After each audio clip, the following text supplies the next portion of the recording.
IMA ಇದನ್ನ ಕೇಳಿದಾಗ ಎಲ್ಲರಿಗೂ ಕೂಡ ಎಲ್ಲೋ ಕೇಳಿದೀವಲ್ಲ ಅಂತ ನಿಮ್ಗೆ ಅನ್ಸುತ್ತೆ. 2021ರ ಕತೆ.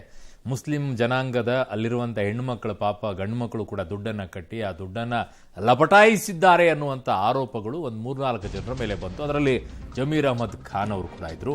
ಅಕ್ರಮ ಆಸ್ತಿ ಗಳಿಕೆ ಪ್ರಕರಣ ಒಂದು ಕಡೆಗೆ, IMA ಕೇಸ್ನಲ್ಲಿ ವಿಚಾರದಲ್ಲಿ ಇಡಿ ದಾಳಿಯನ್ನ ಮಾಡಿದ್ದು ಎಲ್ಲವೂ ಕೂಡ ಇದೆ.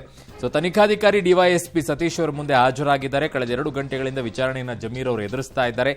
ದಾಖಲೆ ಸಮೇತವಾಗಿ ಜಮೀರ್ ಅವರು ಹಾಜರಾಗಿದ್ರು ಅಲ್ಲಿಗೆ. IMA ಕೇಸ್ನಲ್ಲಿ ಮನೆ ಮೇಲೆ ದಾಳಿಯನ್ನ ಇಡಿ ಕೂಡ ಮಾಡಿತ್ತು.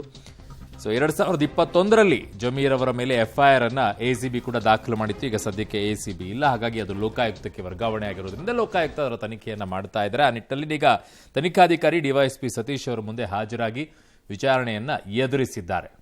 ವಿಚಾರಣೆ ಸಹ ಅಂತ್ಯ ಆಗಿದೆ, ಮುಗಿದು ಹೋಗಿದೆ. ಲೋಕಾಯುಕ್ತದವರು 15 ದಿನ ಹಿಂದೆ ನೋಟಿಸ್ ಕೊಟ್ಟಿದ್ರು. ಇವತ್ತು 3ನೇ ತಾರೀಕು ಡೇಟ್ ಕೊಟ್ಟಿದ್ರು. ಡೇಟ್ ಬಂದು ಕೋರ್ಟ್ ಅವ್ರು ಸ್ಟೇಟ್ಮೆಂಟ್ ಮಾಡಬೇಕಾಗಿ ಸ್ಟೇಟ್ಮೆಂಟ್ ಮಾಡಿದ್ದಾರೆ. ಸ್ವಲ್ಪ ಮಾಹಿತಿ ಬೇಕಾಗಿತ್ತು ಅವ್ರಿಗೆ. ಅವ್ರು ಏನೇನು ಕೇಳಿದ್ರು ಅದೆಲ್ಲ ಕೊಟ್ಟಿದ್ವಿ ನಾವು. ಈ ಹಿಂದೆ 3 ನೋಟಿಸ್ ಕೊಟ್ಟಿದ್ರು ವಿಚಾರಣೆಗೆ ಹಾಜರಾಗಿ. ಇಲ್ಲ, 3 ನೋಟಿಸ್ ಕೊಟ್ಟಿದ್ರು, ಬರೋಕ್ಕೆ ಸಾಧ್ಯ ಆಗಲಿಲ್ಲ. ಇದು ಫೈನಲ್ ನೋಟಿಸ್ ಕೊಟ್ಟಿದ್ರು. 3ನೇ ತಾರೀಕು ಬರಬೇಕಂತ, 3:15 ಗಂಟೆಗೆ ಬರಬೇಕಂತ. 3 ಗಂಟೆಗೆ ಬಂದು ಅರ್ಧ ಗಂಟೆ ಮುಂಚೆನೇ ಬಂದಿದ್ದೀನಿ. ಸ್ಟೇಟ್ಮೆಂಟ್ ಮಾಡಿದರೆ ಸ್ಟೇಟ್ಮೆಂಟ್ ಮಾಡಿ ಮಾಡಿದ್ದೀವಿ. DA ಸ್ಟಡಿ ಏನು ಕೇಳಿದ್ರು? ಏನೇನು ಅವ್ರು ಕೇಳಿದಾರೋ ಅದು ಕೊಟ್ಟಿದ್ದೀವಿ. ಮಾಧ್ಯಮದ ಹೇಳೋಕ್ಕಾಗ್ತದೆ ಅದು ಏನೇನು ಕೊಟ್ಟಿದ್ದೀವಿ, ಏನೇನು ಮಾಡಿದಾರಂತ.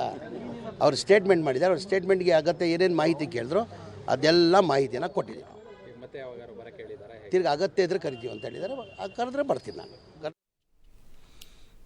ನೋಡಿ, ಅವರೇ ಆ ಸಮುದಾಯದ ಲೀಡ್ರು. ಬಟ್ ಆ ಸಮುದಾಯದಲ್ಲಿರುವಂಥ ಜನರನ್ನ ದುಡ್ಡನ್ನೇ ಹೊಡೆದಿದ್ದಾರೆ ಅನ್ನುವಂಥದ್ದು ಇವ್ರ ಮೇಲಿರುವಂಥ ಆರೋಪ. ಆದರೂ ಇವರು ಅದೇ ಸಮುದಾಯದ ಲೀಡ್ರು. ಬಹಳ ಚೆನ್ನಾಗಿದೆ. ಇದು ಪ್ರತಿಯೊಂದು ಜಾತಿಯಲ್ಲೂ ಕೂಡ ಬರುತ್ತೆ. ಹಿಂದೂ ಧರ್ಮದಲ್ಲಿ ಅನೇಕ ಜಾತಿಗಳ ಹೆಸರಲ್ಲಿ ಲೀಡರ್ ಆಗಿದಾರಲ್ಲ, ಅವ್ರ ಮೇಲೂ ಹಿಂಗೆ ಇದೆ. ಏನೂ ಮಾಡೋಕ್ಕಾಗಲ್ಲ.